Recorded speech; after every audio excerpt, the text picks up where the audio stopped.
Selamat pagi, Assalamualaikum warahmatullahi wabarakatuh. Di sini kelompok kami akan menjelaskan tentang teori belajar sosiokultural. Sebelum kita mulai menjelaskan, perkenalkan dulu anggota kelompok kami. Yang pertama ada Rilas Dwi Cornelia, terus ada saya sendiri, Satrio Abid, kemudian ada Awalina Fadia, terus ada Melisa Lailatul, dan yang terakhir ada Regita Cahyaningrum. Yang akan saya jelaskan pada pagi ini yaitu ada pengertian tokoh-tokoh, manfaat, kelebihan, kekurangan, contoh, dan kesimpulan. Ya, sebelum menjelaskan, apakah kalian sudah tahu pengertian teori belajar sosiokultural? Kalau belum tahu, ya berarti sama. Teori belajar sosiokultur berangkat dari penyadaran tentang betapa pentingnya sebuah pendidikan yang melihat proses kebudayaan dan pendidikan yang tidak bisa dipisahkan. Pendidikan dan kebudayaan memiliki keterkaitan yang sangat erat, di mana pendidikan dan kebudayaan berbicara pada tataran yang sama, yaitu nilai-nilai. Para sosiokulturalis aktivitas mengerti selalu dipengaruhi oleh partisipasi seorang dalam praktek-praktek sosial dan kultur yang ada. Contohnya situasi sekolah, masyarakat, teman, dan lainnya. Mereka menerapkan partisipasi seorang dalam praktek dan kegiatan sosialnya. Teori ini memiliki beberapa tokoh. Yang pertama ada Jean Piaget. Ia adalah seorang ahli berkembang kognitif dari Switzerland yang lahir di tahun 1896. Piaget yang dikenal sebagai konstruktivis pertama menegaskan bahwa perolehan kecakapan intelektual akan berhubungan dengan proses mencari keseimbangan antara apa yang mereka rasakan dan ketahui pada satu sisi dengan apa yang mereka lihat suatu fenomena baru sebagai pengalaman atau persoalan.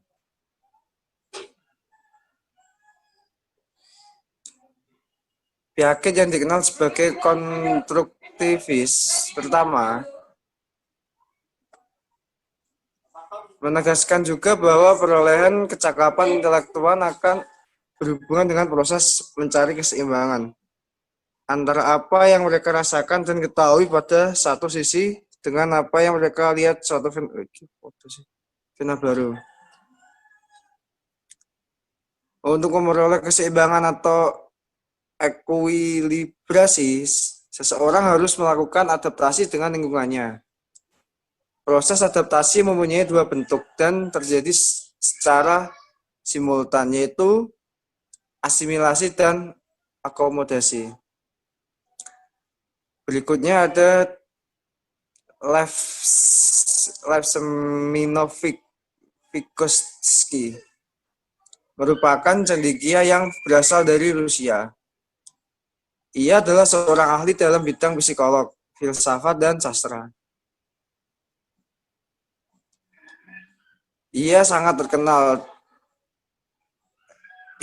terkenal karena mengenai manusia dan lingkungannya. Menurut Vygotsky, manusia tidak seperti hewan yang hanya bereaksi terhadap lingkungan. Manusia memiliki kapasitas untuk mengubah lingkungan sesuai keperluan mereka. Pemikiran filosofis Vygotsky mengenai manusia kemudian menjadi pelopor lahir teori konstruktivisme sosial yang artinya membangun kognitif anak melalui interaksi sosial.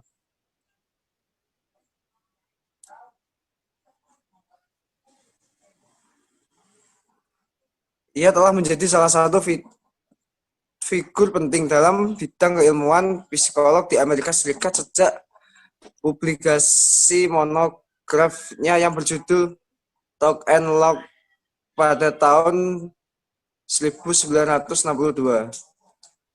Dalam psikolog pendidikan, gagasan-gagasan Vygotsky mengenai perkembangan kognitif anak-anak menekankan pentingnya masyarakat dan budaya dalam mendorong pertumbuhan, sehingga teorinya kemudian dikenal dengan perspektif sosiokultural.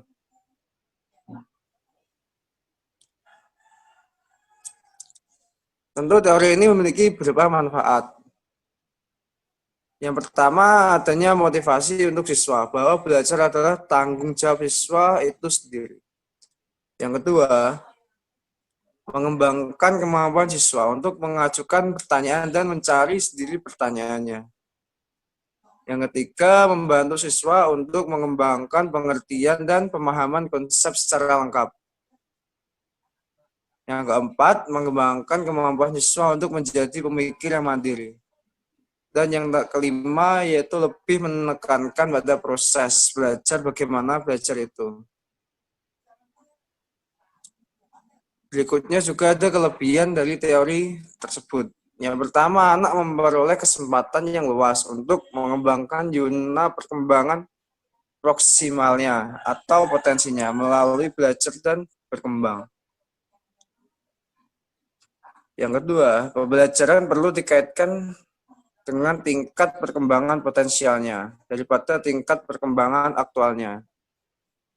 Berikutnya yaitu pembelajaran lebih diarahkan pada gangguan strategi untuk mengembangkan kemampuan intermentalnya daripada kemampuan intramentalnya. Dan kelebihannya terakhir yaitu anak diberi kesempatan yang luas untuk mengintegrasikan pengetahuan deklaratif yang telah dipelajarinya dengan pengetahuan prosedural yang dapat dilakukan untuk tugas-tugas atau pemecahan masalah. Namun tentu saja teori ini memiliki kekurangan,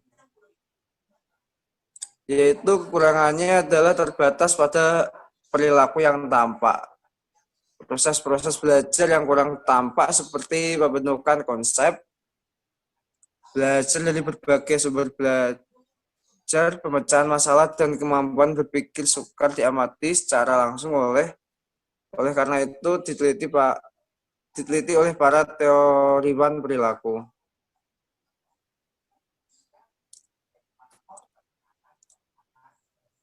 Berikut contoh penerapan.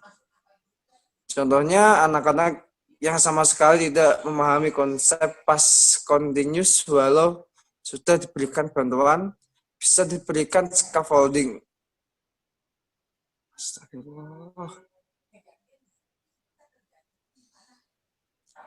Bisa diberikan scaffolding dengan menjelaskan konsep present continuous sebelum ke konsep past continuous. Kemudian meminta salah satu pelajar yang lebih mampu untuk turut membantunya memahami dua konsep ini. Contoh lain juga dalam pembelajaran kosakata.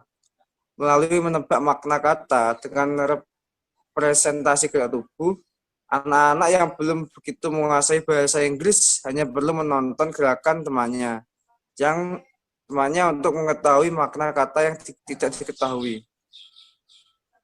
Jadi kesimpulannya, teori tersebut pada dasarnya proses belajar tidak dapat dipisahkan dari aksi atau aktivitas dan interaksi. Karena persepsi dan aktivitas berjalan seiring secara dialogis. Belajar merupakan proses penciptaan makna sebagai hasil dari pemikiran individu melalui interaksi dalam suatu konteks. Terima kasih. Apakah ada yang ditanyakan? Assalamualaikum warahmatullahi wabarakatuh. Untuk pertemuan kali ini, silakan kalian menuliskan kebudayaan di Indonesia, terutama di daerah kalian sendiri. Nah, berikan penjelasan seperti kelebihan, kekurangan atau apapun itu boleh. Silakan ditulis. mungkin bisa. Boleh bertanya? Iya, silakan. Di daerah saya kebudayaan yang populer hanya cuma satu. Apakah itu harus ditulis atau kebudayaan yang tidak populer ditulis juga? Ya, semuanya bisa ditulis agar kita tahu apa saja budaya-budaya yang masih berkembang di Indonesia, terutama di daerah kalian masing-masing. Jadi nanti bisa sebagai acuan kita untuk mengembangkan budaya-budaya tersebut, seperti itu. Maaf, izin bertanya. Saya masih kurang paham mengenai kebudayaan yang harus diamati itu.